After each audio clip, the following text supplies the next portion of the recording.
Welcome to the Tax Professionals Podcast, the podcast dedicated to helping you improve your tax career. Here's your host, Jack Bonehill. I was being helped by a work business coach a few years back to help me to continue developing and progressing my career. The coaching sessions were always really helpful for me and often gave me new perspective and confidence, but on top of that, I was recommended to read a book called The 7 Habits of Highly Effective People. Previously, I would have almost taken the word effective to be synonymous with productive or successful maybe, but effective in the book means so much more than that. It's fair to say that I now understand that effective doesn't necessarily mean productive or successful, although in some contexts it definitely does. The book was a massive eye-opener for me, an absolute game changer that has genuinely made me more effective in numerous ways, both in work and personal life, but particularly in work. Since the 7 habits have had such a positive impact for me, I'm sure they'll do the same for you. So in this episode, I'm sharing the habits at a high level and then also giving some examples and ideas about how these translate to working in tax. There are more details and examples within the book, and a link to the book, if you would like a copy of this, will be in the show notes. A lot of the examples in the book are really helpful, but they are also not specific to tax. In many ways, that's because the 7 habits are soft skills, but with a bit of imagination, you can link these back to working in tax.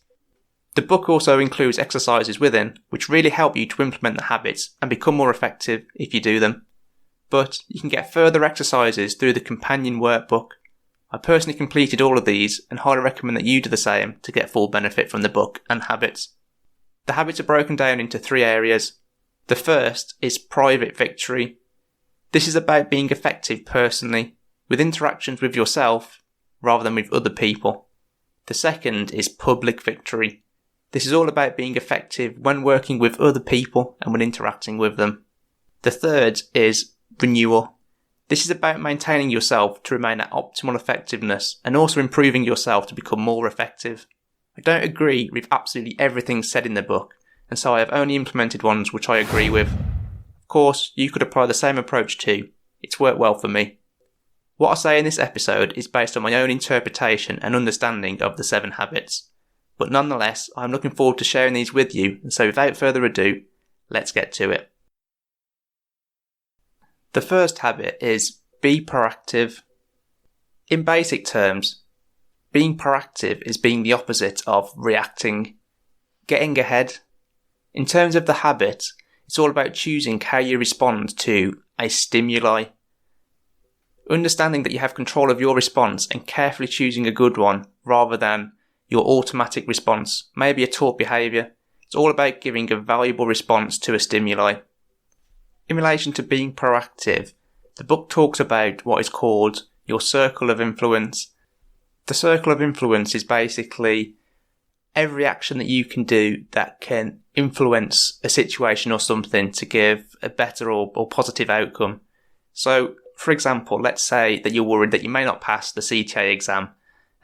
You can act within your circle of influence to increase your chances of passing, because your reaction could be to, say, do all the mock papers. It could be to do all the practice questions that are given to you, and it could be to study all the material and make sure that you understand everything, rather than, say, to sit there worrying and getting yourself into a bit of a panic and not really putting your efforts onto things that would give you the most benefit or have the most positive impact. Another thing could be, let's say you're struggling to find time to study because you're being super busy in your job and you've got a lot of things going on with your personal life, then you could act within your circle of influence and, let's say, spend an hour or so trying to figure out ways where you can best use the time that you do have so that you can have as effective study sessions as you can and give you a higher chance of passing. It's all about being creative about how you respond to any stimuli that you have in your life to get something to act so that you can get a positive response out of it. In terms of how you might apply this habit at work, let's have a look at some examples. The first one could be, say you're busy with a deadline on a tax compliance review report, but you can see lots of emails or Teams messages coming through. You could react to that stimuli in a few different ways. I would say that most people would probably act in this way, and that is to immediately read and to respond to those messages. But The problem with that is it's probably going to distract you and make you not very effective with that time, because your concentration is going to be taken away from the report that you're writing, and you're going to just end up procrastinating. So you could choose to react in a different way. So let's say you instead see them come through, but you make an active choice to just ignore them. That could be a better response than immediately reading them and responding to them. But you could go even further than that if you still have the temptation. For example, you could choose to turn off your emails and your Teams messages for an hour so that you can finish the report, or at least make good headway on it, and then put an automatic response on even to let people know that you're busy, so that if they do email you, they can't expect or will know that they won't get an immediate response. So that's 3 different reactions that you can have to a stimuli where you're getting loads of messages when you're trying to complete a report. Another example could be, let's say a client asks you for some tax advice on an issue and wants it by the end of the day. The first reaction could be to just say either yes or no, and that could have its own implications both ways, because if you're already snowed under with a lot of work, saying yes is going to be bad for you and the team, and if you say no, that could potentially upset the client. So that could be reaction 1. You can instead react by trying to understand why the client feels they need a response today, and then after talking to them, in actual fact, you could give them some holding advice in the meantime, or something in the interim that will give them what they need, and then do the rest of it, say, different day or by the end of the week. And then another reaction could be that you could give the advice immediately on the phone or in a meeting, let's say, and then follow up with the advice in writing a few days later, because they could want something to act upon immediately now, but would be happy with the writing follow-up later. So that's 3 different reactions that you can take to the same stimuli, and they won't all be appropriate in all circumstances. But it's all about taking a step back, thinking about the stimuli, and thinking how you can react to that to have a better outcome. So just one more example here then. So let's say that you've got a hard research task and you're really struggling to find the answer to the tax questions or the research that you've been asked to do. You could first react by just thinking that you can't do it and give up, or just don't put 100% into it and just give something that isn't great to say your manager or whoever's asked you to do it. It's probably not a good response. You could react in a different way by taking it as an opportunity to improve on your research skills by getting better at using and interpreting legislation and guidance, and delve into it with determination to find the correct answer and do a good job and know that you're helping out the team. A much better one.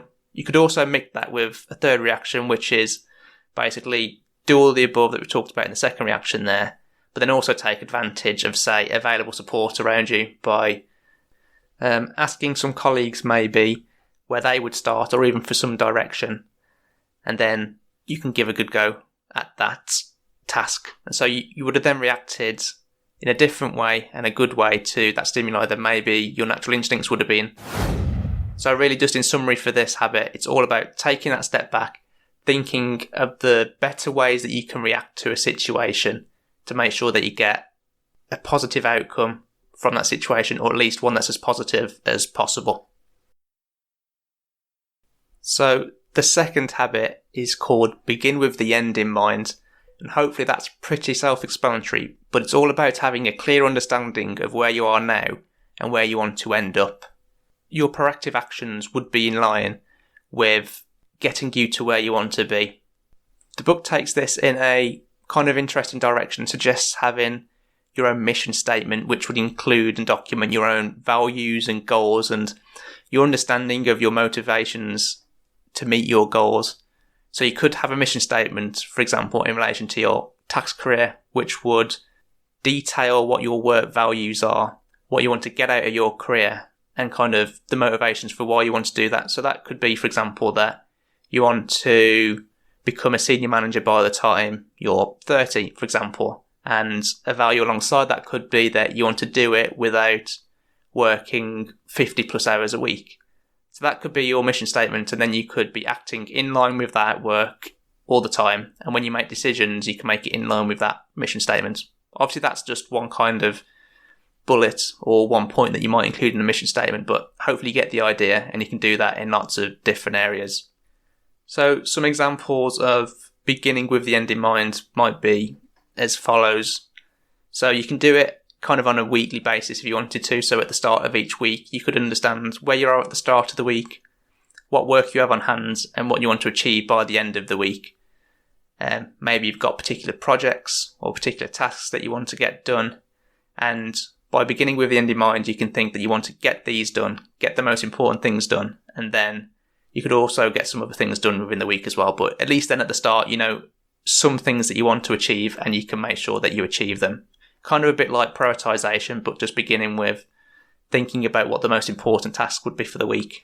You could take it as a bit more of a longer period of time, kind of like what we've just talked about with the mission statement. So you could think about what your career objectives are, what your career goals are, what your career values are.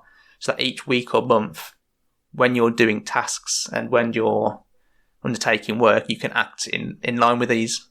Then you can also think about how your work goals and work objectives will interact with your personal values, such as what balance you want to have with your time at work and at home. Just a third example here. Let's say you're writing some tax advice and you're about to start, and rather than just delving straight into it and just writing whatever comes to mind, you could take a step back, think about the main points that you want to get across within the tax advice to the client, and then when you're writing this, you know where you want to end up, and it will help give you clear direction when writing it, and then you can make sure that you cover all those points that you want to cover and that are important in the advice. There's kind of lots of different ways that you can do this. It's kind of just taking a step back again, like with being proactive, thinking about what you want to achieve with the task that you're doing. So then you can always be working toward that end goal rather than kind of scrambling along and just hoping to get there in the end. Give yourself direction. So the third habit, and the last one for private victory, is called put first things first. And this does kind of relate to what we just talked about beginning with the end in mind, because it's all about making sure that you are prioritizing tasks, activities, etc. that are important to your goals, your life, your values, your objectives, mission statement, and so on, for both personal and work life. So whatever your first things are will depend on your individual circumstances and wants, because your goals, values, and so on are all going to be completely unique to you. And it's important to understand those so that you can always act by putting first things first and making sure that you're prioritizing the right things in your life. So it's kind of about thinking about that prioritization on more than just a superficial level, say of a deadline or that you want to do something fairly generic. It's always about thinking in depth about how it relates to you and what is most important to you, so that you can spend time on those important things in your life, whether that's on a day-to-day basis or whether that's on a weekly basis. So the book splits kind of your time down into 4 different quadrants, and that is for tasks that are important and also urgent, ones that are important and not urgent, ones that are not important and urgent, and ones that are not important and not urgent. Hopefully it goes without saying that you probably want to spend as little time as possible in the not important and urgent and the not important and not urgent quadrants. And you really want to spend as much time as possible in that important and not urgent section. The book almost goes on to talk about a paradox with that, in that the more time that you spend in the important and not urgent section, the more time you'll be able to spend in there in the long run, and the less urgent tasks will kind of come to your door and be landing on your desk. So just to give some examples then of each of those quadrants. So the first one, going back to important and urgent. So let's say that you've got an urgent deadline for a piece of client work that you need to do it by the end of the day. So that's clearly going to be important in your work life, and it's also urgent because it needs to be done quickly. Got a lot more examples for this second quadrant, which is the most important one, the important and not urgent section. So examples of tasks that fit within that quadrant would be studying towards the CTA or ATT. In a lot of cases, your studying time is not going to be urgent, at least up until getting close to the exams. So if you're wanting to have a successful and a good career in tax, studying towards those is going to be important and not necessarily always urgent. Another example would be doing your continued professional development once you've obtained that qualification. A lot of the time, learning or keeping your knowledge up to date isn't going to be as urgent as a client deadline, but putting time aside to do that is going to be obviously important, but not urgent. Keeping up to date with current tax news and keeping knowledge up to date. Just a few more examples to reel off. And these are likely to not be urgent unless, of course, you've been given the task to do by your manager or someone else and there's a deadline on it. But there could be creating templates, which is going to take a bit of upfront time now, but which would save you and your team a lot of time in the future. Saving or filing key research findings for use again in the future, rather than having to keep repeating the same research over and over again. Training junior people and new staff. So hopefully you can kind of see how all of these tasks that we're talking about here would be important, but not necessarily urgent. And as mentioned before at the start of this section, what will be important and not urgent for you is going to be completely unique to you. So whilst all these are examples, some of them might be applicable to you, some of them might not be. Hopefully you can get the idea of how these would be important, but not urgent. So just some very quick examples on the last two quadrants, which obviously you want to stay out of as much as possible. So for the urgent and not important section, for example, it could be spam calls because your phone's going off and you've got to answer it, or maybe someone knocking on your door. Urgent, not necessarily important. The last quadrant is not urgent and not important, and an example for this could be watching excessive amounts of TV or social media, or it could be excessive chatting with colleagues that isn't necessary. And the reason I use the word excessive with both of these here is because both of these examples have the time and place where they would be important and maybe not urgent, because let's say for your mental well-being, it could be for your happiness, maybe you enjoy doing these things, but it's all about doing them in moderation and focusing on those tasks which are going to be important and not urgent to you. So hopefully this goes without saying as well, particularly since we're talking about putting first things first. The author of the book recommends that you schedule in the tasks which are important to you but are not urgent within each week, so that you can make sure these are done. But also be flexible with it, because if an urgent and important task comes up which must be done, don't be afraid to push aside that important and not urgent task, but try and schedule in as many important and non-urgent tasks as possible and try and honour as many of those as you can. And that way you'll make sure that you're always doing important and not urgent tasks within your week or month, say.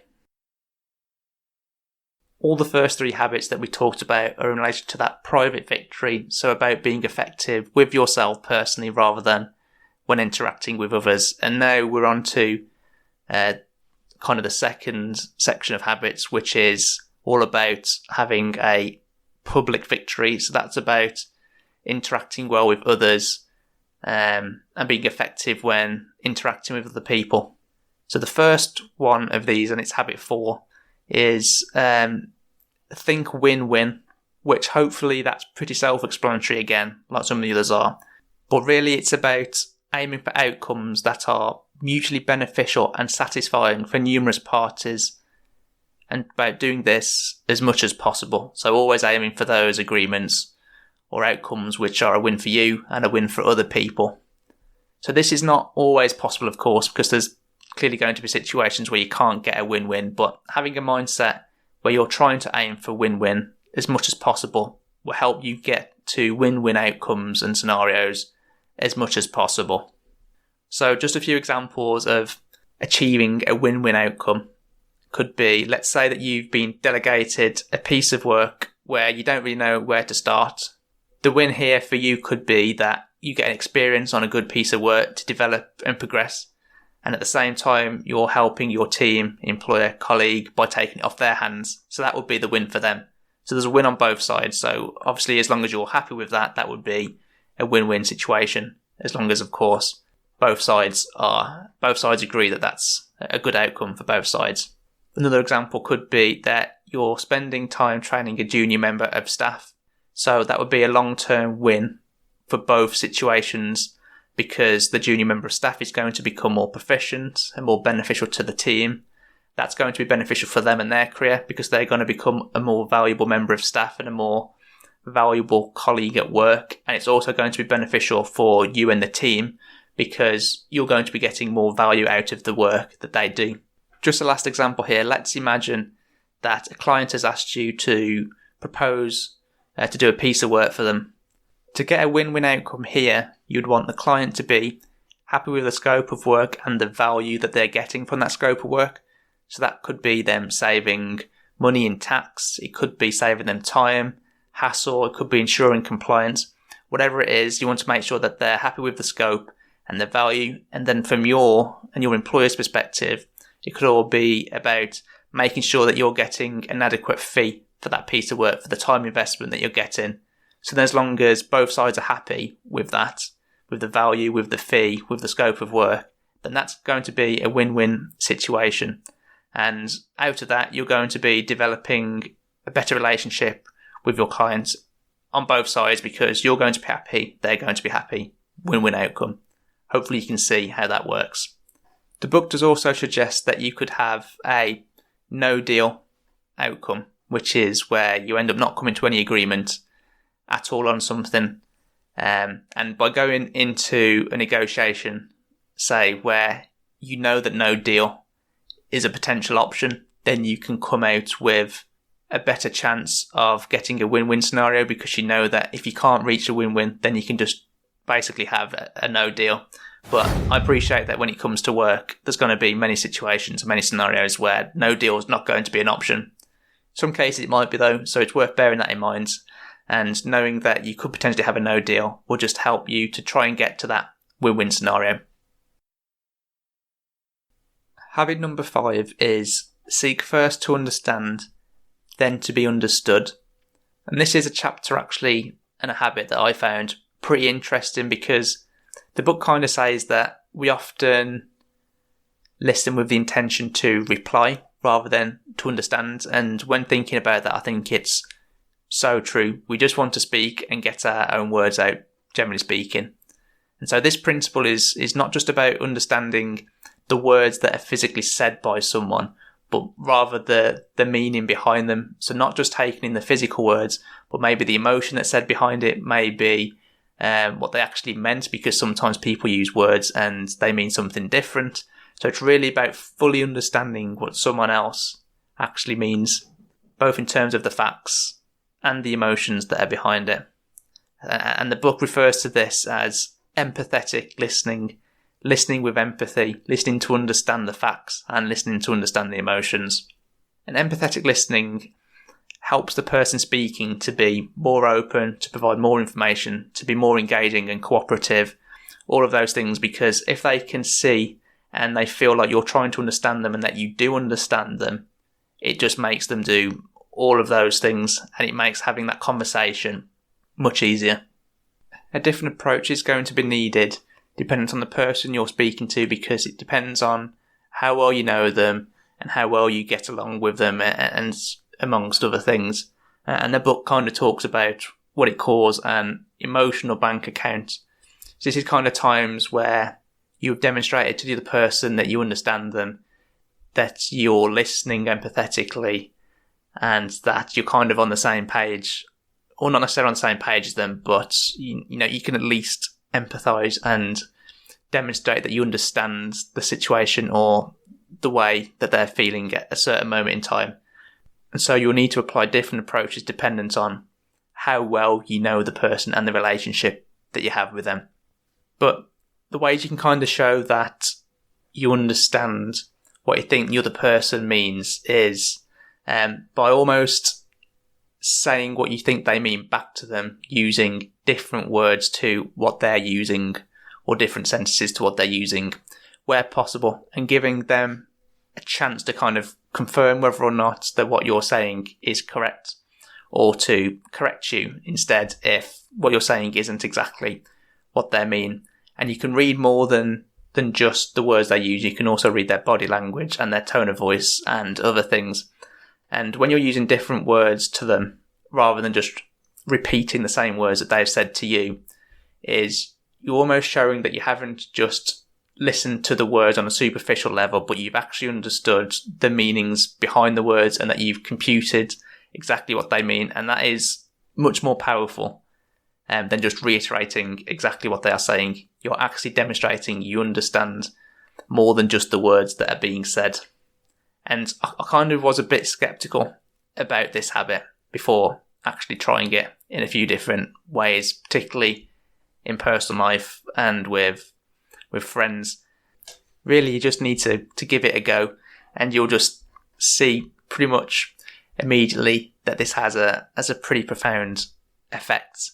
You do need to make sure, though, that you're being genuine when you're trying to understand the other person, and that you're not trying to be deceptive or manipulative in any way. So you need to really do make sure that you're being fully genuine when you're trying to fully understand exactly what someone means and what they are saying, because otherwise it could end up going in the complete opposite direction. So that's just a word of caution.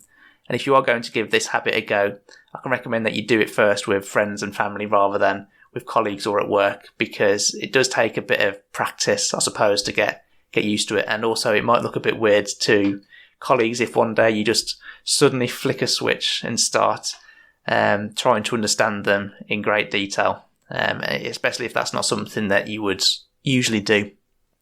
So just some examples of this habit and how it can apply to the tax world.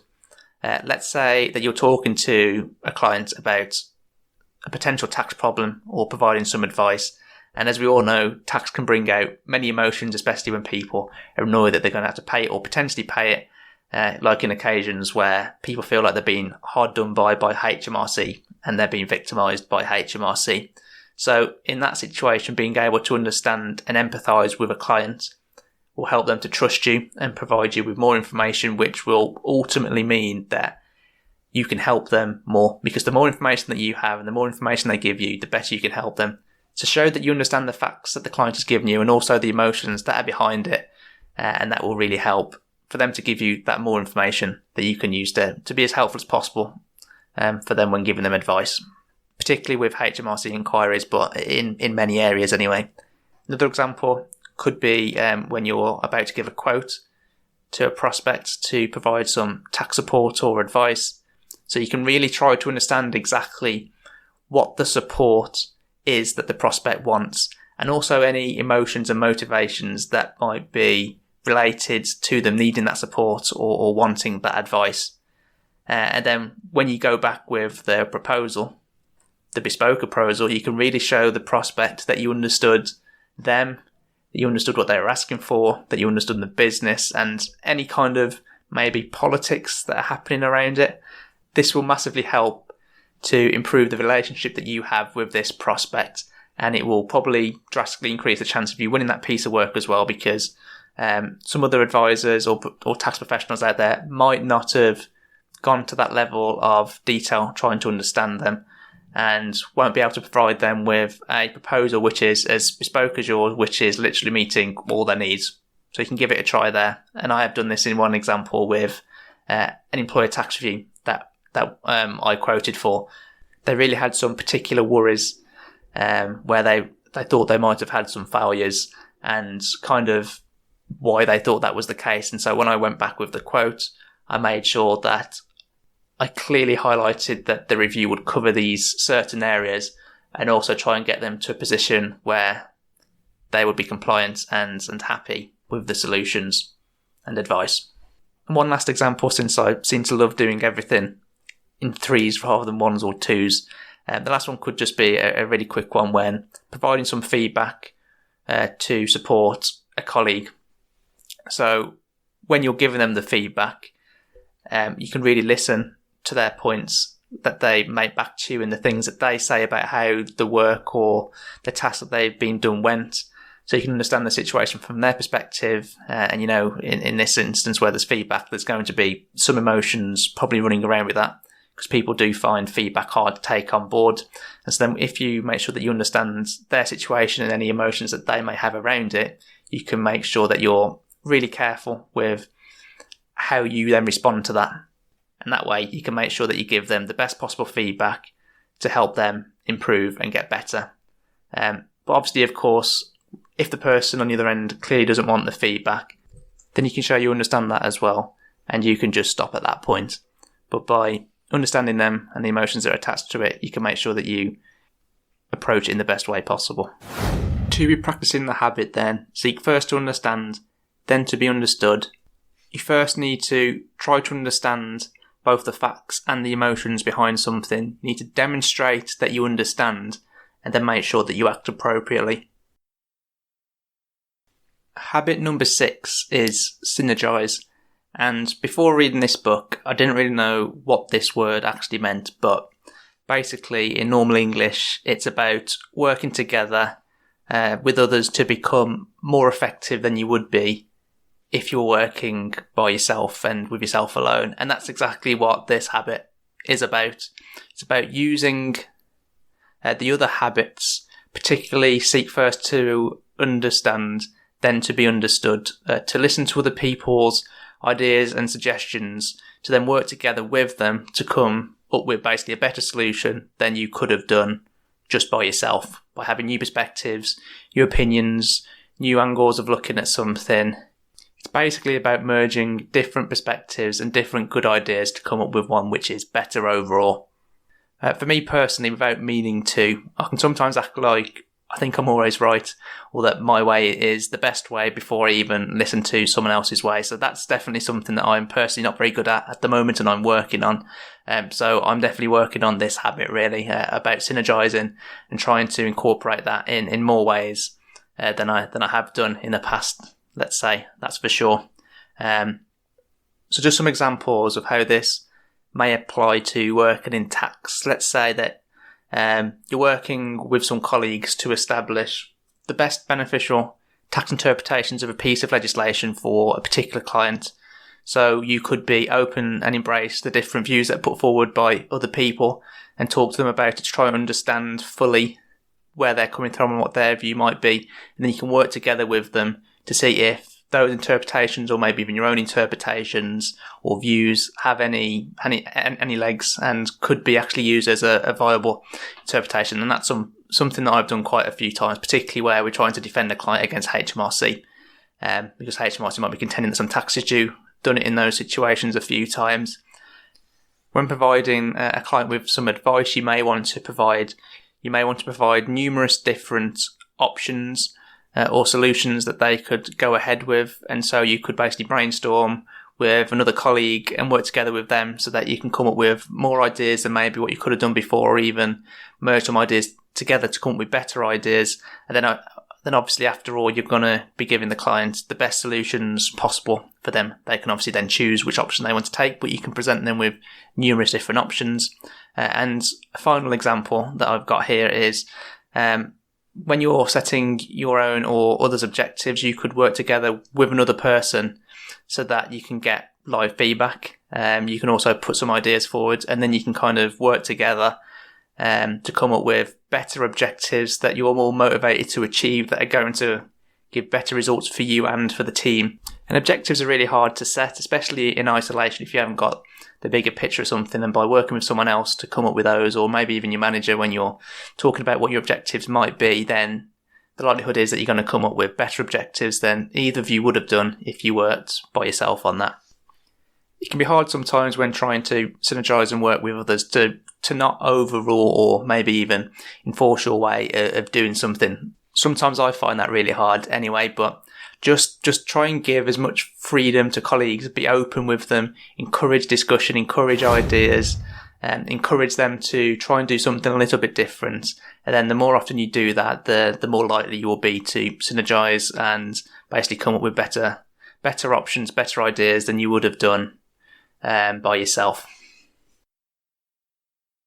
We're now out of the public victory section of the habits, and we're now into the final section, which is all about renewal. And there's only one habit under this section within the book, and it's called sharpen the saw. And this can be slightly deceptive in some ways because it's actually about two things rather than one. So it's about improving yourself and your skills, which is probably obvious from the name sharpen the saw. And the second one is actually about maintaining yourself, your skills, your knowledge, your physical fitness, etc., so that you can basically be performing at your optimal ability at all times so that you can be as effective as possible. And there's a story given in the book about this, and this is where the name of the habit sharpen the saw comes from. And it's talking about this one guy who's got a pretty blunt saw, who's there sawing away at this massive tree for hours and hours on end, sweating, putting in loads of effort, but not really getting anywhere because his saw isn't actually that sharp. And someone comes over to him and says, "Oh, why don't you just sharpen your saw a bit? Maybe that will make the whole process a bit easier." And the guy who's sawing at the tree just turns around and goes, "Well, I haven't got time for that. I've got to cut this tree down." And that kind of demonstrates this whole point about why sharpen the saw is an important habit. You can end up saving yourself time by spending a little bit of time up front by doing something as simple as sharpening your saw. And I do think that this can apply a lot in a tax role, particularly when writing advice or reports. My natural inkling in the past would have been to jump straight into that and just start doing it. Whereas if you take a step back and you do a little bit of a plan, even though that does take a little bit of upfront time to do, the likelihood is it's going to save you a lot of time when you're actually writing the advice or the report. And I did find this chapter particularly interesting, to be honest. For me personally, I'm pretty heavily focused on trying to improve myself in many different ways, whether that's by getting better knowledge on Excel or better tax knowledge or becoming better at writing. I was almost heavily focused on that. But the maintenance side of it, I didn't really think about much at all. So this was a bit of an eye-opener for me because, of course, you need to keep your body, your mind, everything else maintained like a car, I suppose, in some ways, to make sure that you're as effective as possible. And the book describes kind of 4 different categories for sharpening the saw, improving yourself and maintaining yourself. And those are, the first one is physical. So that's everything relating to your physical being and body. So exercise, stress, relaxing, sleep, all those help your physical body. The second is mental. So everything that relates to your mind. So things like learning, reading, visualizing, writing, thinking, planning, studying, developing, progressing, all those are related to your mental being. The third one is social and emotional. So everything related to human interactions and how you feel. For example, empathy, relationships, interaction with other humans. And the fourth one is spiritual. So in my mind, this is pretty much everything that's related to your happiness, your well-being, feeling self-fulfilled, feeling fresh, feeling recharged. So it depends on what does those things for you, but it could be to do with nature, going out in nature, having strong relationships with your family and friends. It could be doing a favourite hobby. It could even be faith or religion. So for me, that one's all about almost connecting with your own life and who you are. So hopefully that makes sense. But there is quite a lot of overlap between each of these areas because you could end up working on one and actually working on multiple of those areas at once. So if your spiritual being is improved by going and spending time with family and friends, then that's also going to be working on the social element for you. Or if you like nature and you're going on a run outdoors, then you could be hitting your physical being and spiritual being at the same time. But like with a lot of the other habits, this one is all about making sure that you're getting what you need personally in each of these areas, both for the maintenance side and the improvements area. And I know this podcast is more about the work side of things, but you cannot ignore the personal side of it because if you do, then you'll just make yourself so ineffective. And I truly believe that is true. It's vital to not have burnout, for example. But you might be able to do a lot more work than another person before burning out. So it literally is about understanding yourself, and this will be so unique to you. When it comes to the improvement side of this in these areas, it's all about improving yourself to an extent where it will actually be beneficial in your life. So if you, for example, don't do anything that involves heavy lifting or the need for strength, then why would you need to go to the gym and get stronger? You could just make do with just doing a bit of exercise, enough to keep your body healthy. So that could be walking, it could be running, it could be going to an exercise class, whatever it is. But it's all about what you need to be effective for you. So for me, the physical side of it is basically just keeping myself physically fit in terms of cardio and being able to run and walk, and keeping myself not stressed as much as possible. For the mental side, it's all about learning new things, developing myself, particularly in relation to my career and skills that are going to help me there. The social side is just about literally seeing friends and family a couple of times a week if possible. And on the spiritual side, it includes pretty much all those things, because I like doing all those, plus spending time gaming and doing sports. So hopefully that gives you a bit of an example of what that might look like for you. But before reading this book, I was doing a pretty good job probably in the spiritual and mental areas, but less so in the physical and social areas. I think a lot of us know that we should be doing something in all of these areas that we've just talked about to keep us healthy and effective. But because we become busy, because we get pressures from certain areas of our life, we tend to neglect some of the areas. So if you can make a conscious effort to bring yourself to do something in all of these areas, the idea behind it, and I do think this one is true, is that it will make you more effective. A good example, though, of where it's become hard for me to do something in all of these areas is the social side, because of COVID, and I'm sure that's had an impact on a lot of you as well. But it's made it very difficult to get a balance in that regard, because obviously it's more difficult to see people at the moment, and things like that will happen. But it's just about recognising it and trying to do as much as you can to, I suppose, maintain and improve yourself in all those areas as much as you can, and trying to do something in each of them on a weekly or at least a monthly basis. So just some examples then of how each of these areas could relate to your tax job and tax career. So from the physical side, it could be about keeping your stress levels under control. Could be about getting away from your desk to make sure that you're having breaks and keeping your eyes and body healthy. It could be about getting enough sleep to make sure that your cognitive ability is working as well as it can. Because sleep can definitely, or lack of sleep can definitely have a massive detrimental effect on that. From the mental perspective, it could be about your qualifications and studying, learning new information at work, learning new skills, experiencing new tasks, writing advice, or improving other soft skills. The social side could be about your interaction with colleagues, making sure that you're enjoying work with the people that you're working with. It could be about team building and building relationships with clients. And from a spiritual perspective, it could be about doing things outside of work that also make you happy, to keep you basically working at peak performance. In summary then, the 7 habits to basically make you a highly effective tax professional can be broken down into 3 areas. The first one being private victory, the second one being public victory, and the third one being about renewal. So private victory, the 3 habits under there are being proactive, beginning with the end in mind, and putting first things first. The habits under the public victory section are think win-win, seek first to understand, then to be understood, and synergize. And the one habit under the renewal section is sharpen the saw. And what you've probably noticed a lot throughout this episode actually is that the habits actually interlink with each other quite a lot, particularly within each section. So the private victory or the public victory section, each of the habits within each of those sections tend to complement each other.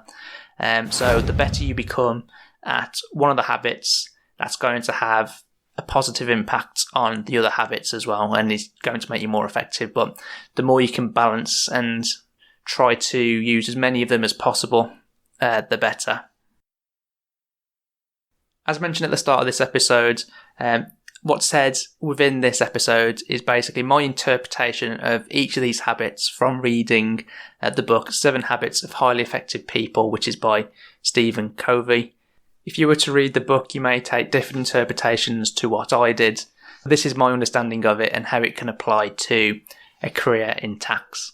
If you're interested in learning more about the habits, say by reading the book maybe, then there's going to be a link in the show notes, which will be to both the book and also the companion workbook, which contains loads of great exercises to help you implement these habits into your life. And if you are thinking about purchasing the book, then I'd really appreciate it if you could purchase through the link that's in the show notes. It will be an Amazon link, and that's because I'll basically get a small commission at no extra cost to you if you purchase through that link, and that will go towards supporting the costs of running this podcast. So if you've been finding the podcast useful, this episode and the other episodes that you've listened to, then it'd be really appreciated if you could go over and purchase through that link. The show notes are at thetaxprofessionalspodcast.com/TTPP16. That's thetaxprofessionalspodcast.com/TTPP16. And TTPP16 just stands for the Tax Professionals Podcast Episode 16. There'll also be a link in the show notes to my free course, which is aimed at helping you to develop and progress your tax career at a pace set by you rather than others. So take a look at that if you're interested and serious about improving and developing your career. And for those of you that are new to the podcast, there are some other episodes that are designed to improve your soft skills and make you more effective at work, and there'll be links to those in the show notes. But some of these include, for example, writing good quality tax advice, undertaking effective tax research, and how to be a better delegator. There's loads more episodes too, and there'll be new ones coming out in the future to help you improve your soft skills and become more effective. But that's it for this episode. I hope you found the episode useful and have taken away some useful points that you can use to help improve and develop your tax career. Until next time.